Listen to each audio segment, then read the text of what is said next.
I don't know. Where are you there? Yes, I am here. Wait, oh, there we go. All Yeah. right. Well, we're rolling, and you came back on camera, so good. Maybe it was just a momentary fluke. So we're steady now. Well, hello everybody. Tara Bachland here. You've likely seen me at the Matthew Wood Institute of Herbalism, but I have various businesses that all promote health and wellness and well-being. And I'm so happy to be here again today in this Becoming an Herbalist series with the beautiful Carolyn Jones. She's another one of the wonderful teachers at the Matthew Wood Institute of Herbalism that I've gotten to know through our work, and just a lovely person through and through. And so I hope that you get to experience that part as well from her. I have a feeling, Carolyn, that you just have you've lived, it feels to me that you've lived various lifetimes within one lifetime, and I bet we could just talk for hours. And so I have a feeling this is just the beginning. I'm so excited to hear how you came around to herbalism, because did you grow up with herbalism, or was it something you discovered as an adult? Well, I would say I was thinking about that this morning, and I grew up around nature. I was exposed to nature a lot, not herbalism specifically. My mother was from the South. She's a Georgia peach. And so we had a backyard garden and a beautiful rose bush in the front yard. And she would grow, our vegetables. But I don't remember her specifically growing any herbs. I became more aware of herbs through Jethro Kloss, Back to Eden, and I would use his book as a reference book for self care. And I wasn't quite sold, but I was sold. You know what I mean? I didn't incorporate it into a daily practice, but if an issue came up with my health or something, I would go to it first, and it would work. So I became a believer slowly, hmm until it just overtook me. Mm-hmm. That seems to be common for most people, and that you get introduced bit by bit. Were there certain conditions, and obviously if there's something too private, please don't feel pressured, but there's usually a couple of instances, one or two, that really stand out to a person. They're like, oh, that was the moment that is like, yeah, this is a path. Ah, well, because I had indulged in herbs and herbal healing, aromatherapy, and all of these modalities for a while by dibbing and dabbing, a friend of mine who I'd like to honor him, he's now deceased, called me one day and he said, "Thanks for sending me that information about that herb school." And I said, "I didn't send you any information." He said, "Yes, you did." I said, "No, I didn't." I said, "But send it to me." And he sent it to me, and I enrolled in the school the same day, the American Institute of Holistic Theology. And what I liked about the courses was you could choose your own curriculum. And so I chose different modalities because I wanted to learn. I wanted to be sort of a comprehensive look of all the things that I could do to heal myself. And of course, herbalism was one of them. So give us a point in time. Where was this in your life? That was in 2009. Okay, so rather recently, Mm-hmm. relatively. But previous to that, what got me in from a personal point of view is I had to have a hysterectomy. And although they put the compression devices on my legs when I was in the hospital, I had a numbness in my legs when I left, and I knew that was no good. I had been going to classes, workshops intermittently with the queen of herbalism in Brooklyn, Queen Afua. And so I was familiar with a lot of her guidance, her wisdom as it related to herbs. And I knew massage was one. So when I got home, I called her and I said, "There are two things I want to do. I want to bring um, my circulation back in my legs, And I also want to get off of the codeine aspirin that they gave me.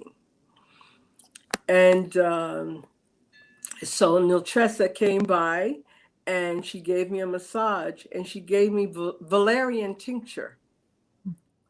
And, she told me how to take it.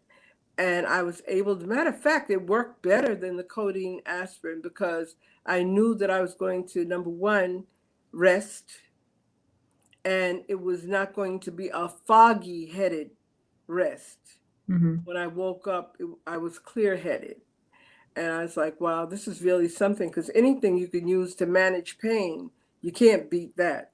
Mm-hmm. I'm not a fan of pain. So, through that personal experience and also changing diet, or at least being even more mindful of my diet, because I had changed my diet already, but listening to, there was a coworker, Kong. I worked at City Tech at the time. And he brought some of his Vietnamese wisdom in. He said, don't eat fish while you're healing after an operation because it'll slow down your healing. So, I took that into account. And 32 people came to help me. I know because I sent out 32 thank you cards. People came to juice for me. And, they came to bring me meals and everything while I healed. But it was very important that I didn't eat meat and that I kept a diet that would go through my system and not make me have a forceful elimination experience, So through herbs and proper diet, I had really convinced myself that this was the route. So from that point, and that was in 1994, that I started doing a slow change and transformation to the point where when we came to 2009 and I came across the opportunity to be educated in this practice, that I was open to it. It's so interesting how there are these evolutions, these periods in life that get us to think differently and then open up other either opportunities or just open up our mind to seeing new ways of thinking. Yes, it has to happen really from within. Mm-hmm. That's what I find even with the people that I work with who want to improve their health. It has to start with them. You can put one herb, 10 herbs, 20 herbs in front of them, but if they don't take them and they don't follow the regimen that you recommend, they won't be able to see the difference. And until a person sees the difference themselves and feels it, Mm-hmm. then it's hard to be a believer. So you went through this education, and then where did it go from there? Were you, I would assume, of course, applying it to your own life since 2009? And I've seen that you do a lot of volunteer work. How else do you? It seems like you do a lot of serving with herbalism. Do you also charge professionally, or is it just more of a passion at this point in serving? No, I actually, because I'm retired, so I'm in this for life. Mm-hmm. And how I manifest is by getting called to do presentations, teach workshops, and then I bring the herbs in. How it first happened, though, rolling back, was as I was going through the coursework, I got the opportunity to have workshops at a senior center. And, they weren't trying to make me rich, but I loved what I was doing so much. I accepted what they were paying. It was to teach for an hour, but I would end up staying there 2 and 3 hours just to be with the seniors, some of whom have passed on, and we had a good time while they were alive. But others I even now visit, especially since the pandemic, and they don't necessarily go back to the center. I visit them and we spend time together. But I would teach my coursework as I was going through the school. Mm. And I would bring, say, like, herb of the week. This is the herb we're going to learn about. And then what came out of that was a book, Pick Up Your Bed and Walk. That came about because every time I would come back, they would say, wait, what was that herb you were talking about last week? You know? And so I said, let me document this for them. So, as I said, I do it as an educator and get paid as an educator. And that way, I can do my work with the passion that I feel it deserves. I mean, they say you learn so much by teaching. I bet your education just went so much deeper teaching at the same time and then continuing to teach. Yes, it still does. And the other thing that I do to support my work is because I study different modalities, I incorporate a package of modalities into my work. So I may now, incorporate sound healing. I just recently got certified as a NADA acupuncture detoxification specialist. So I do the 5-point system on the ears. And I have the privilege of volunteering at On Point in Harlem. That's special to me because I was born in Harlem. And I feel as if I'm giving back. This is to help people manage their addictions, no matter what they are. And upstairs, it's like a sanctuary.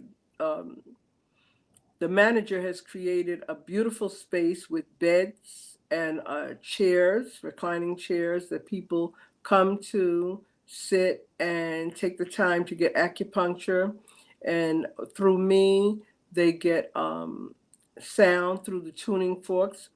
And I also incorporate reflexology, which all of this works with my aromatherapy, with my herbs, and just being able to teach them about herbs, although I don't serve herbs there because I don't know what kind of medications people are on, and it's not a consultation situation.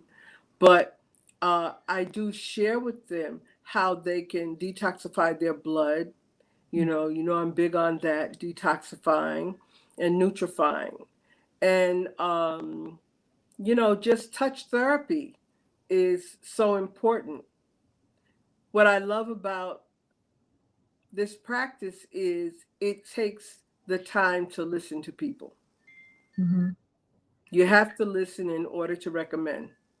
Absolutely. So I have a number of questions rolling through my mind. And so, okay, first of all, were you involved in the community in this way, or not necessarily with herbs and health and wellness, which it sounds like you have quite a toolkit. So that's got to be helpful in the sense that you can come into multiple environments and offer different things. Right. Was this something, I mean, it sounds like you're really involved. Have you always been this involved in the community? Was it a natural progression for you? Yes, I sought community involvement. So I'm an only child. So the only way I'm going to have people around me is to involve myself in community. And I love people, and they love me. So it's great. So I may decide, like I decided I wanted to be involved with gardeners. I don't garden myself.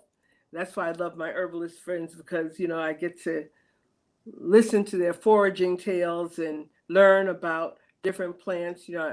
I go out with my friends and they'll say, this is yarrow, this is, and they'll name all the plants for me, and I get a lesson right there on the spot. Mm-hmm. In placing myself in the community in that way, I can do tea tastings at the garden, which I've done for Kew Gardens here in Brooklyn a couple of times, and looking forward to really keeping that relationship going. It's not far from my home.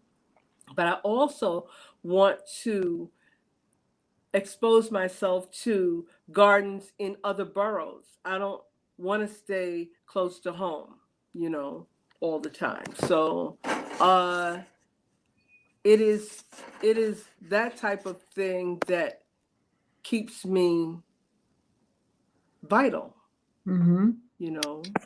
Well, you are so vital. I see your posts on Facebook and you're with, your grandson or your family and just like there's always and in other scenarios too, and there's always such a liveliness to you. And I remember you saying one day, I think Matt was saying, commenting on how young you look.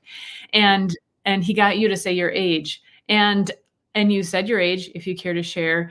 And I was like, holy moly. And I don't know, remember if we were in a class, I asked, so, well, what's your secret? And I will never forget this because it was, one of those situations where you see the proof in the pudding right in front of you and you said it's love. It's Yes, it is. I'm 74. I turned 74 this year. I'm very excited about it because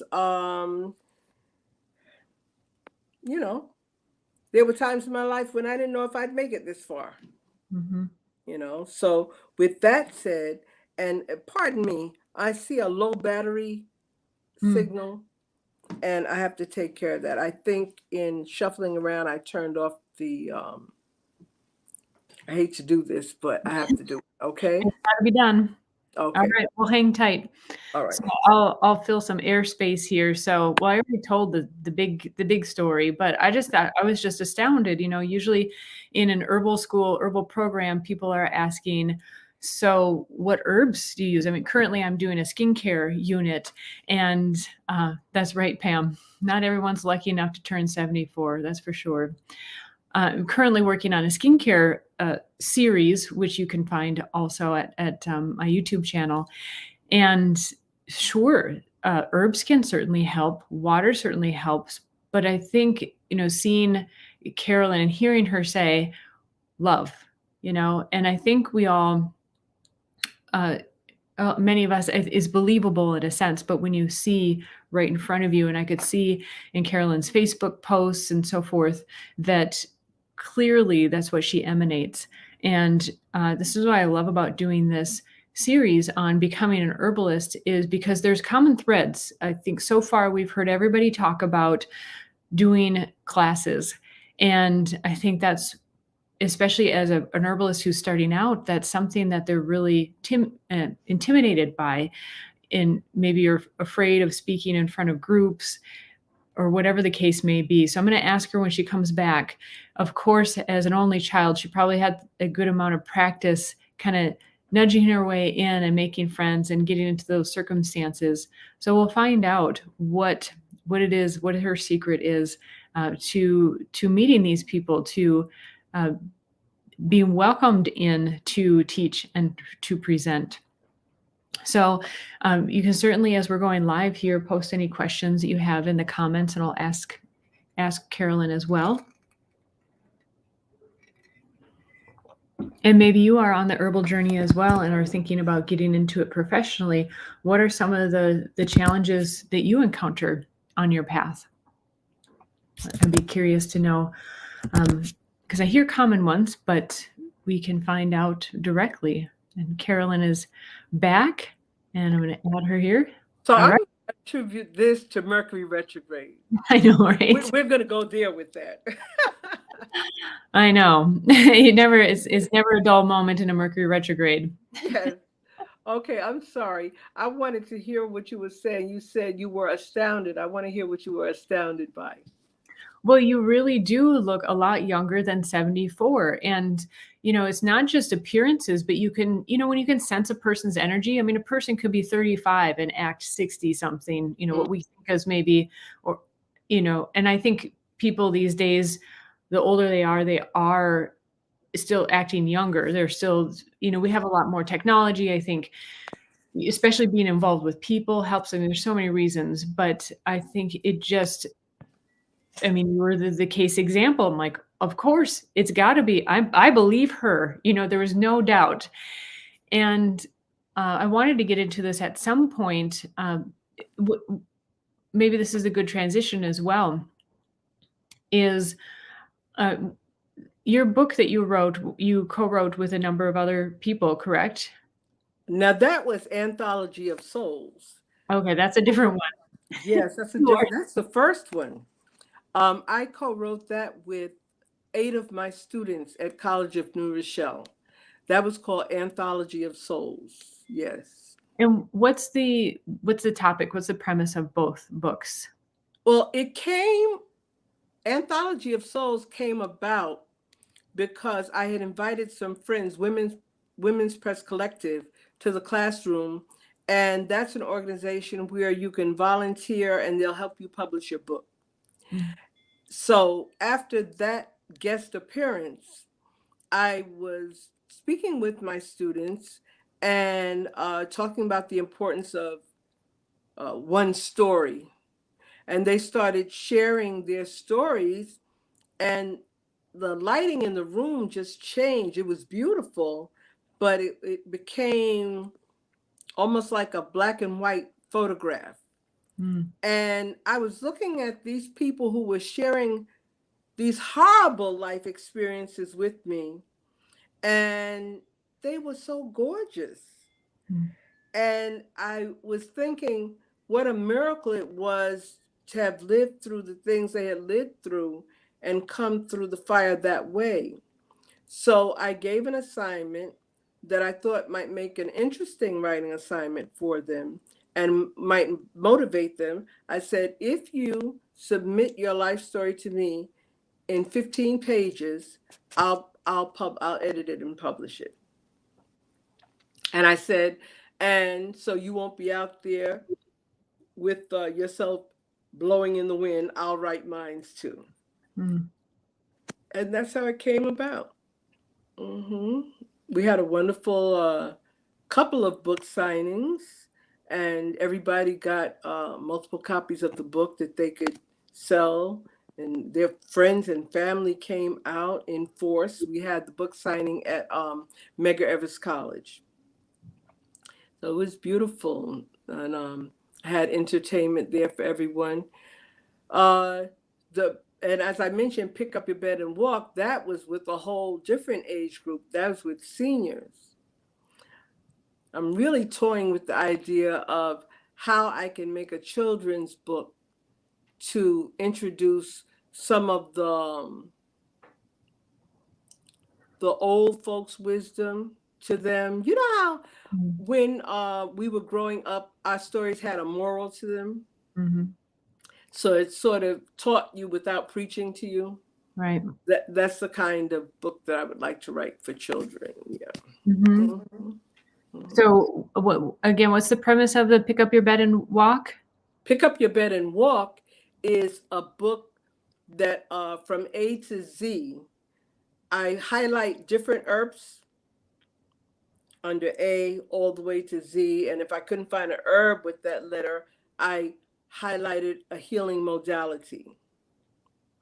But it also has a section in it where people can do some soul searching. Who am I? Why am I here? What's my mission?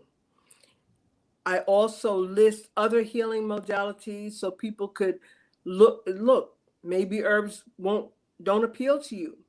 Maybe color therapy appeals to you. Maybe art therapy. So I have a list of different healing modalities. And I also included my poetry, so that was a way for me to get my message out there poetically and just in general.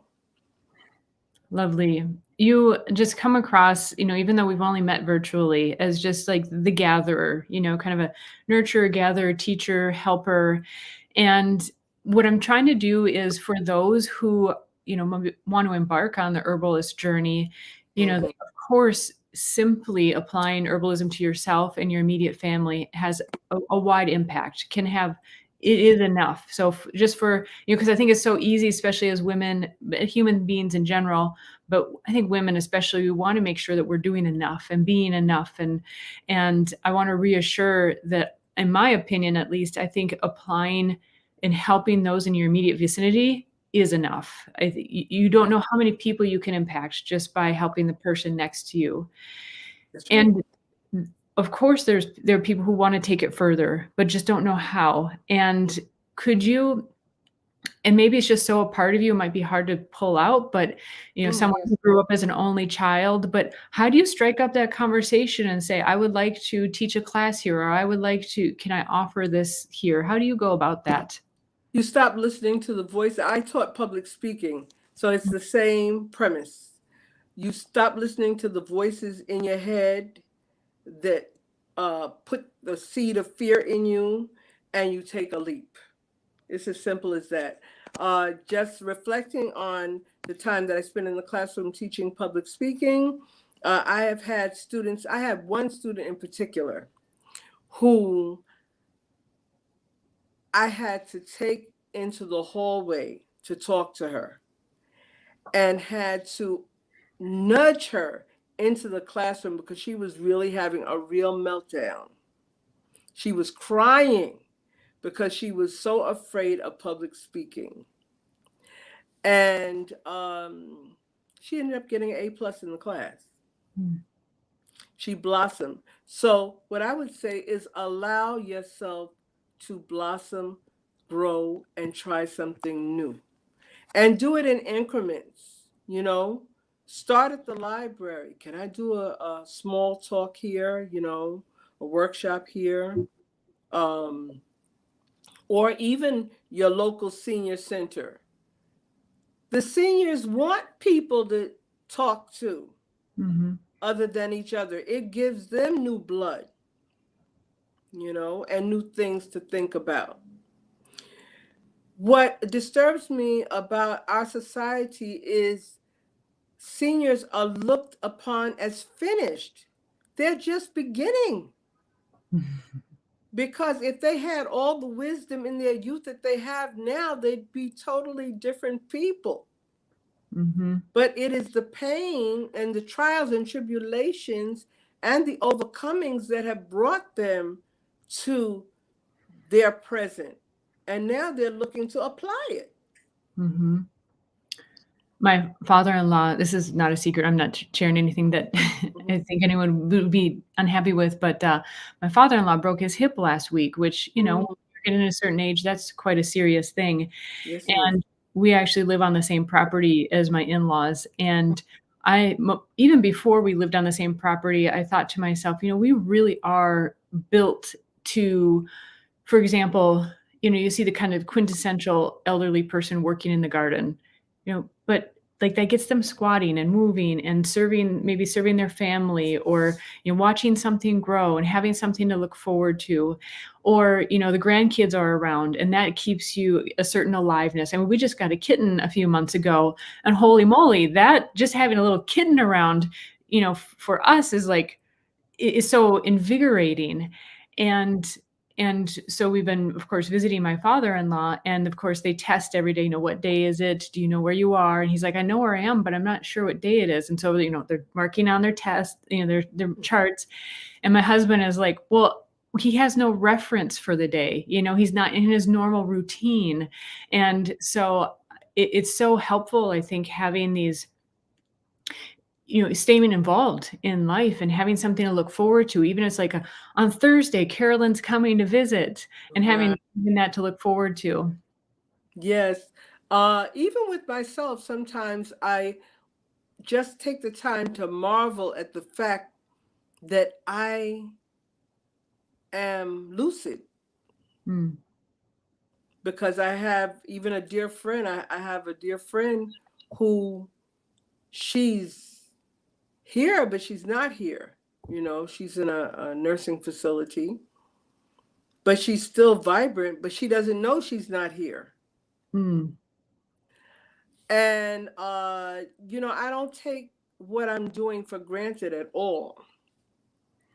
Getting teary-eyed. Because in working with the On Point clinic, I get to see people of all ages who have lost themselves in this life's shuffle. Is this the addiction center? Yes. Okay. And, everyone is welcome there. So some people come, they don't have addictions, but Mm. other people come. And just the other day, was it Tuesday, this gentleman came, and I know he's addicted to some substance. I don't know what it is, but he's addicted. And he had the acupuncture, and he wanted the foot massage that I was giving. I put my hands on the man for 30 seconds and he was out. Mm. I got ready to have a conversation with him and ask him how he was gone for like an hour and a half. But in that hour and a half, when he got up, he was refreshed. People who are suffering like that don't have people touching them Mm-hmm. in the right way. And so we cannot overlook the fact that what we're doing is missionary work. It's a mission. You have to fully commit your soul to this work. And what I enjoy is the fact that I've been given the privilege to expand and expand and expand to where herbs are the foundation of what I do.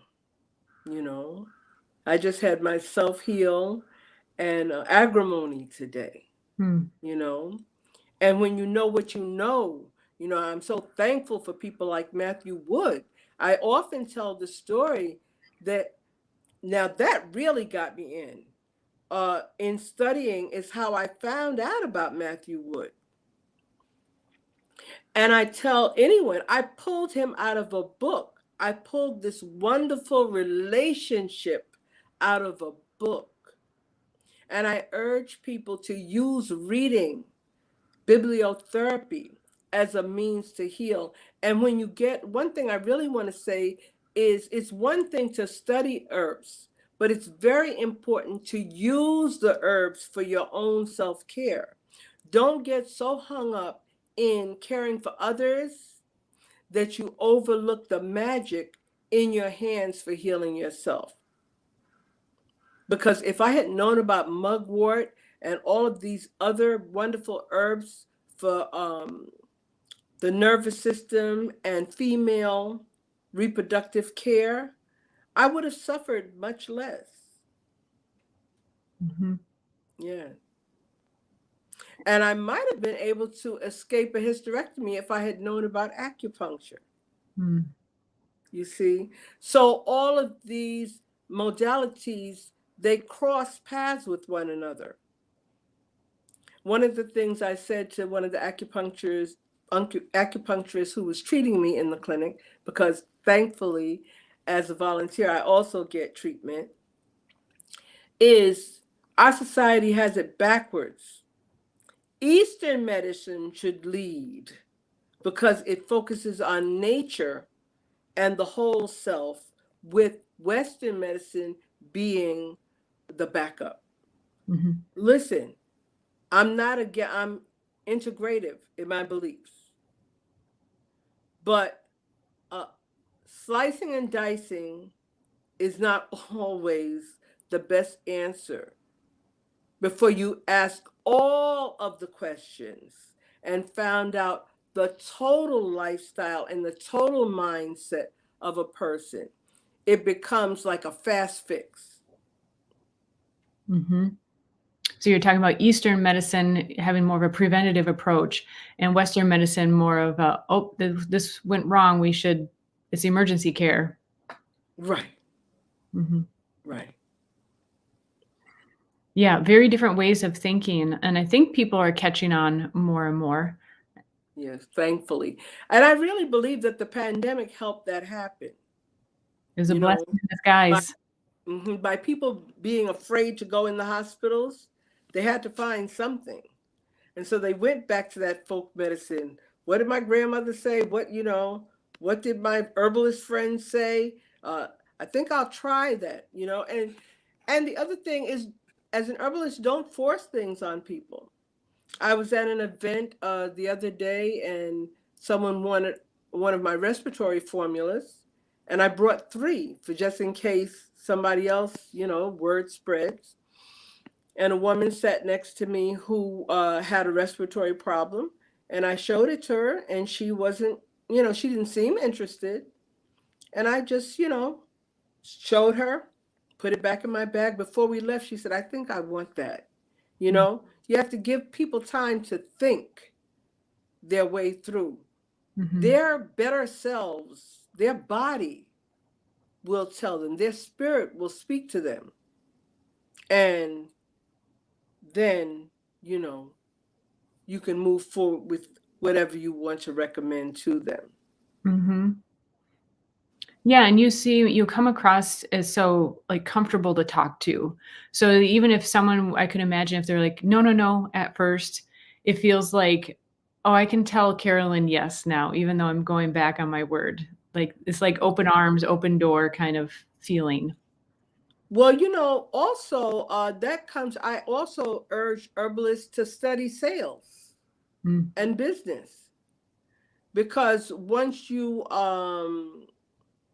learn some of the precepts of selling, then you won't get that anxiety when somebody tells you no.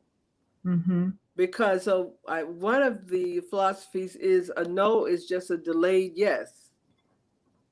mhm. I've had people come to me years later after not even being interested in what I was talking about. Because as long as you stay consistent with what you're doing and be your own promotion, Mhm. an elder is going to listen because I'm taking care of myself as an elder. They're going to know what I'm doing to help myself. Someone wrote me this morning talking about her blood pressure being high. I sent her back a text, lower your stress levels, because I know that she's a worrier. Mm. You have to take worry out of it. Worry is as much of a problem as the bad diet. What is your suggestion to someone in that situation? How specifically to relieve worry? Well, I used to be a worrier. And, Scorpios, we worry about everything if given half the chance. But when I would read and find out what worrying was doing to my body overall, um, I started taking Kundalini yoga. Mm, The chants, the mantras are very helpful. Even before situations such as this, I take myself through a whole healing protocol and regimen before I even place myself before people. mm. And that's as, uh, you know, I know Matthew and a lot of my other herbalist friends, we love to talk about the spiritual properties of herbs. And my friend Amy just gave me, with her lovely self, some tobacco hydrosol. Mm. And tobacco is used in Native American spiritual practices. So we're exploring, how we can apply. Worrying is a spiritual disease. If you tend to the spirit and also replace those thoughts with other thoughts of helping others, not be so, and if you're worrying about others, replace the thoughts about helping yourself. It's a two-way street, because if you're worrying about others and making yourself sick, you won't be able to help them long because you're going to be sick. And worrying has never solved the problem. So these self-help books, all of these self-help books, you don't even have to leave your house. You can listen to an audio book. People like Les Brown, who was born with his twin brother on the floor of an abandoned building and ended up being adopted by his mother, Mamie Brown, and then coming through his life and being one of the more popular uh, public speakers on the planet. Reading the life stories of how other people came out of their distress can help you as well. Those quiet moments, not necessarily always getting it through audio or video, touching that paper, getting in connection with the wood that came from the trees, and taking in that organic wisdom is important. How do you, I mean, you live in the heart of the city, in a large city. It's Brooklyn or, Mm-hmm. right? Mm-hmm. How do you, so you're talking about simply just with a paper, or maybe you're holding a pencil, that helps you tune into nature. It's not even being out next to a tree. True. True. And well, look, we have botanic gardens, we have trees here. If you pay attention to them, they'll pay attention to you. Hmm. A lot of times, it's part of my, matter of fact, I shouldn't say a lot of times, every time I counsel someone, I invite them to visit a botanic garden, or I may even go with them. I might set up a date and go with them, take them there. A lot of people have lived in the city for years and never treated themselves to a visit to the zoo. You know, we have Prospect Park Zoo. It used to have lions, bears, and tigers, but they changed it now to, you know, a tamer collection of animals. But they do have peacocks walking around. That in itself, being able to walk among peacocks, is healing. Mm-hmm. A lot of things that are healing, people don't see as healing. Well, it's so easy to be in a hurry, you know, Mm. and I've just noticed like the cadence of your talk helps to a person be in more of a rhythm rather than, just one thing after another. And just that pause can make such a difference in life. You're right. One thing that New Yorkers do, and they probably do it other places too, is they walk really fast. And years ago, I decided that I didn't want to be in that rhythm. So I walk slow. I take my time. I walk very slowly, take in the sights. And it's annoying for those, I imagine, who want to move faster, but I'm not in their way. They can go around me. So you have to choose your own pace in life. Mm-hmm. Uh, the tortoise and the hare comes to mind. You know that folk tale about the tortoise and the hare. Mm-hmm. And also, when you're rushing around, you're more prone to accidents. Mm-hmm. So, as an elder, I really have to be careful about falling. At some point, was it last year or was it? I don't think it was this year. It might have been. I don't know. No, I don't think so. I was more careful. Last year, I think I fell like 3 times. Wow. And I wasn't even rushing, but I wasn't paying attention to the little things. Like one time I fell and it had rained and I had on flip flops. And when Oh. I stepped on the marble floor in the vestibule of our building, so it made me, and I came down hard too. Mm. But guess what? My herbal poultice, I had a Solomon seal and bone set poultice. I made it fast because I put it in oil and infused it that way.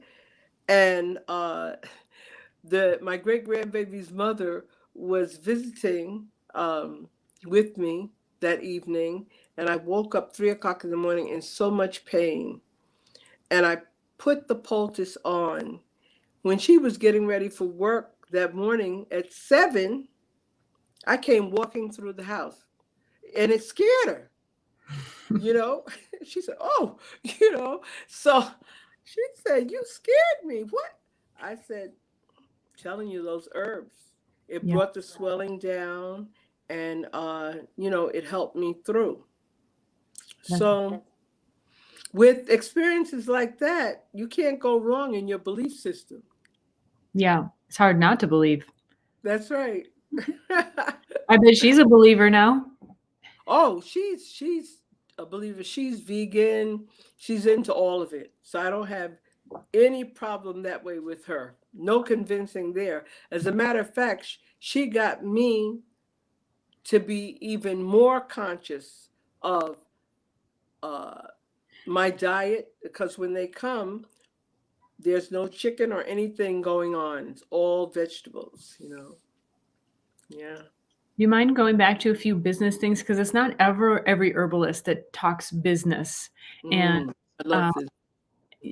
well, and it gets such a bad rap, but really, we need all these aspects of life. So what are some of the tips that, do you have a few favorite sales books, for example, or a few books that you recommend to people who are interested in expanding their business knowledge? That's interesting. Yes, I do. My recommendation is that there's an organization called SCORE. It's an international organization. And if a person is having a challenge in whatever area of their business, SCORE will match you with a retired executive who has experience in that business to consult with you. So, and it doesn't mean that when you come out of the sessions with them, because they're as long as you want them to be for free. It doesn't mean that you'll necessarily do what they said. Like one of my counselors wanted me to start my own not-for-profit. I don't want to do that, you know, at this age, and it's just too much for me. I'd rather just keep teaching, you know. So what it may do is help you find out what you don't want to do too. Yeah, that's very helpful. Yeah, that's important. Without spending a lot of money to find out that that's what you don't want to do. See, a lot of times with business, and it has happened to me as well, you sink all this money into something and then you say, I don't like that, you know? So by reading and by consulting with people who have done things already or had some business involvement already that you're seeking to expand upon, you can get clear guidance from someone who's already had that experience. So SCORE is number one. Great. And if you just go on the SCORE website, they have other resources. Every thing that I've gotten involved in, I've tried to learn what the business protocol was or the rules and regulations around it, especially with holistic health, because you're dealing with people's health and needs, you know? It's the responsible thing to do, not only for your own financial, and legal well-being, but of course, the other person. Yes. How do you, I find that herbalists are some of the most generous people, not only just like giving herbs but especially their time. And it is quite a challenge for people when they want to embark on in being an herbalist, but they're like, I know I've got kids, I've got mouths to feed. And it sounds like you do both. You do paid and volunteer gigs. How do you mediate that? How do you say, I will do this volunteer, but this has got to be paid? Or can you share some of your experience there? Well, that comes up with my aromatherapy family. All of us all the healing practitioners, we wrestle with that. But we decided to stop wrestling with it. Mm-hmm. The only way to solve it is to come out with it. See what the comparative prices are and fit it according to your needs, and do what it takes to make that happen. Of course, you may, like if I run across someone that obviously needs something but doesn't have the money, they're going to get from me. I'm not going to turn the person down. But if somebody just wants to, it's unfair for people to feel like they can get over on you just because they're your friend or your family member. Because the thing costs money. We spend, holistic health practitioners of all modalities spend a lot of money to learn what we learn. I may be able to recoup. I don't know, unless, I get some supernatural money, recoup all the money of the worth that I know that I've invested in myself, because I've traveled to Hawaii just to learn. I did that 7 times. The Wow. trip alone is expensive. So now, and then I have to pay for the workshops, through Quantum University. Would give a wonderful conference every year. And I went there. That way I met healers from all over the world with in different modalities. Because what I did with the courses that I took at AIHT, I I wanted them to come to life. So I would book myself for conferences, say like light therapy. All right, well, that's fine in a book, but I want to meet the people doing it. So Mm-hmm. then I looked it up, and there's the International Light Association. So I traveled to Norway to meet the people. And funny enough, I actually met somebody from Brooklyn there. I said, Oh, we wow. had to travel all the way to Norway to meet each other. But it brings it to life, and it makes you more of a believer in what you do, seeing that you have a community of people who also indulge in herbs as well. You can't assume just because someone operates from a different modality that they don't incorporate herbs. So that also opens up your eyes to how far you can reach with your herbal practice. Oh, So I it just, sounds like, sorry. no, go ahead. It sounds like in your aromatherapy group, you banded together and you just, decided amongst each other, there maybe this is a range. And so what you ended up doing is, from what I hear, kind of creating a team and going, for us to be able to make it, we've got to also agree that we're going to set a standard. So we're not undercutting each other deliberately or indeliberately. Yes, although we work separately, when we come together to talk about business practices, we encourage one another, charge for your services. I mean, there's someone in our group, a wonderful aromatherapist and perfumer, who insists that I undercharge, you know, but you also have to know your market. Mhm. When I did ceramics, I used to do ceramic painting. And what the teacher said was, yes, you can charge what it's worth, but do you want your stuff to sit on the shelf, or do you want to sell it?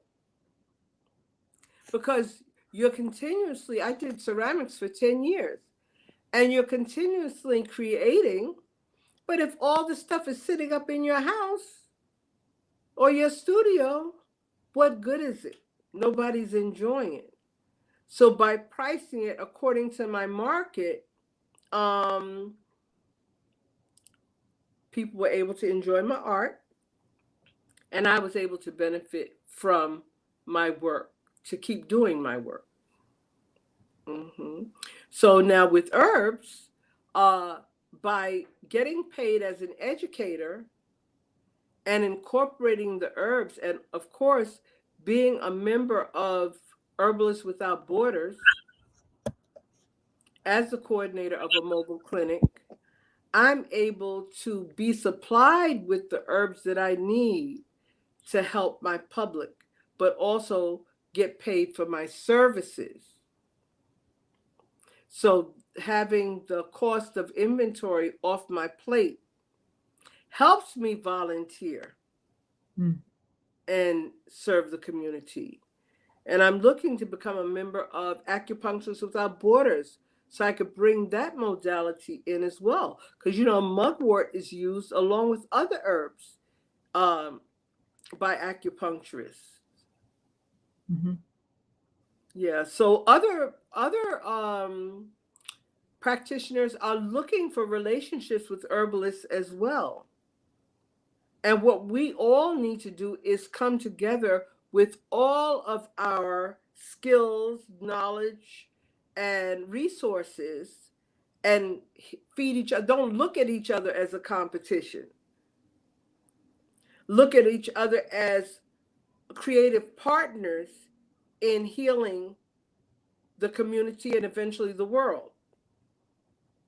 Mm-hmm. Yeah, especially in this realm, no one practitioner can serve everybody, and we need the unique differences that people can identify with and be comfortable with, one practitioner over another.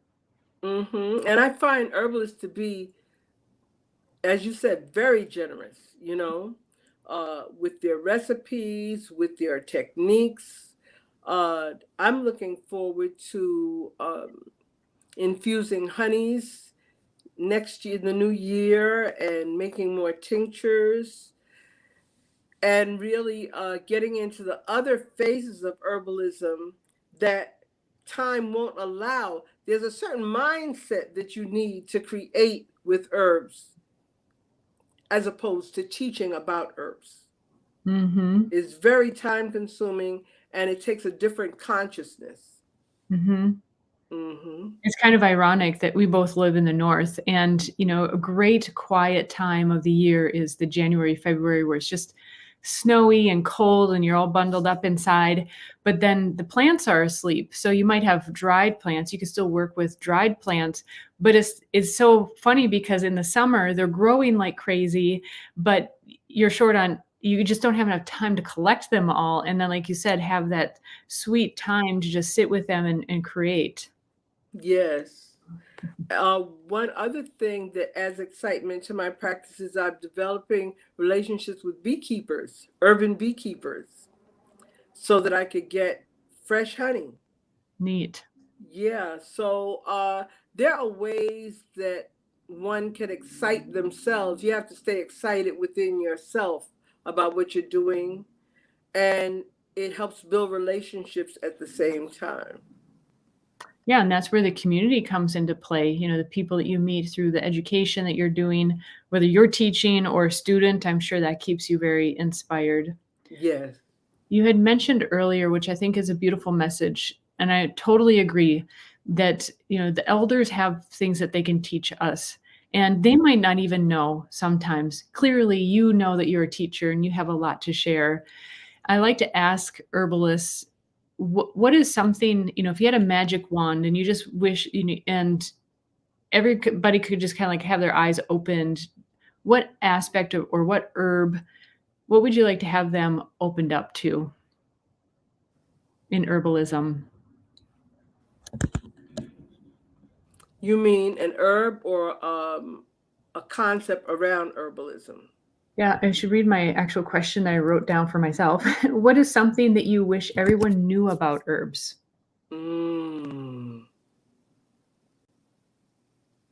That they're not just something pretty to look at. They have a purpose. They are interactive. They will work whether you believe they'll work or not. Yeah. And they certainly can surprise you in, yes, they can. in a good way. Every time. And I guess you've kind of answered some of these questions in other ways. So I have kind of some of prompting questions. Yes. But kind of on a similar note, what would you say is a common misconception about herbalism?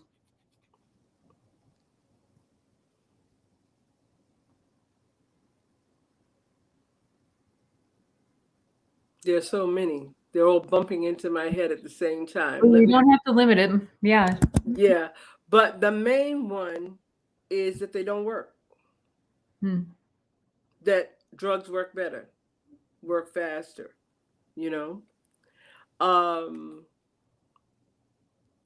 That one is the most disturbing one of all.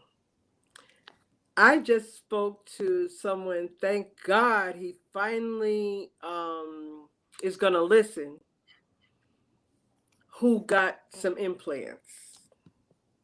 And I told him, think very carefully before you get these. Don't go rushing in. Of course, the next time I spoke to him, you already had them. Now, the healing. Before people go into surgery, I like to give them an opportunity to detox their blood and prepare the skin, wherever it's going to be cut, for the surgery. So today, his implants are healing, and I have prepared some yarrow tea for him. Okay. So finally, I got him to come by and pick up his yarrow tea. I'm going to strain it and put it in a jar, and have it ready for him for later. You said a very important word, magic. When people allow themselves to believe in magic, they can believe in herbalism and all these other modalities. Because it's magic. It is the magic of nature and the magic of how we were created. And by keeping the respect of plants, like when you go to a tree and you hug a tree, you actually feel that tree's energy. There is an exchange, and you feel the love of that plant, tree, bush, whatever you connect yourself to, that feeling that you feel, that's a real feeling. And I don't think that people take the time. Once again, we come to the slowing down. And if you recognize yourself as a spiritual being, then you can more readily see the spiritual beings around you, like that little kitten you have run. Oh, I love cats. There's a cat cafe here in Brooklyn that I'm going to enjoy. I don't know if I'll get to enjoy it before the new year, but I hope I do. But I've taken Prince there, my great-grandson. And just being around the animals, running and playing around, that's healing. As I spoke earlier, I said people have healing opportunities around them, but until they see it with their inner eye as something that can heal them, they'll overlook it. And I sometimes imagine the plants just crying out to us saying, I'm over here, use me, I can help you. Or sometimes I'll get into my quiet time when a person is asked for help, and I just listen. And spirit will tell me what herbs to put together. It doesn't always come, and I'm sure you understand that way. It doesn't come from a book all the time. It comes from spirit. And when you combine spirit with knowledge, magical things happen. Yeah, just being present. It's so powerful. It's absolutely amazing. Yes. I would like to, as a fellow Scorpio, yeah, not afraid to go into dive deep on subjects. And our very own Matthew Wood Institute of Herbalism, you've taught not only black herbalism, black folk herbalism. I don't remember which one we titled it, Yes, but then also herbs for death, dying, and grief. yes, And there's so much talk, and it's not just talk, but there's so much trauma in our world that comes up so often that I'd like to hopefully continue a conversation another time on that topic with you. And especially, having taught those topics, but also as an elder, I'm yes, sure you have seen so much. And then also working with elderly, hearing other people's stories, yes, working as a practitioner, just experience compiled upon experience, and would love to have a conversation. That's a difficult topic for a lot of people, but I think to talk about and to hear, but I think it's very important to know that there are, first of all, sometimes just hearing people's stories, which I think having compiled that book that you did was so beautiful. I'm sure it was very therapeutic for everybody who contributed. And then sometimes just reading a story and go, wow, if they got through that, hearing whether it's solutions or just go, wow, I think I can do it too. But there really are herbs that can help us through those challenging times in life too. And I'd love to have a conversation about that if you're willing sometime. sure, anytime. I enjoy our conversations, and I enjoy sharing. Clearly, you are meant to be a teacher. And I want to ask and open up, is there anything that you feel like you didn't share today that you would like to put out there? Well, we covered a lot. Yeah. But, one thing as we move into a new year, I want people to be more intentional about considering the use of plants for their self care. Mm. Like, just try it. Mhm. Start with every time you drink peppermint, you're helping your stomach. Think about your organs as your friends. What do you want to give your heart that could help it along the way? And what do you want to give your brain that could help it function better for you? You know, just become more personal with you and care more about your blood. Because if you clean your blood, then you have clean blood going into every organ. You'll think better, you'll feel better. I think one of the most important things I learned was how diet can adjust your mood. Mm. You know, who wants to be in a foul mood all the time? If you're constipated, you're going to be tight, Mhm. aggravated. That's an aggravating feeling. Clean out your colon, you know, and um and enjoy life. Take the time to enjoy life and take time to be by yourself. Learn to love your own company so that when you bring yourself into the company of others, you don't become a scourge. you know, we're in the age of Scrooge, but don't become a scourge year round, That's true. Yeah. Yeah, yeah. Well, thank you so much, Carolyn. It's been delightful. Like each time we get to chat. Thank you so much. And I look forward to the next time. Looking forward. Thank you for having me. Take care. Bye bye. Bye bye.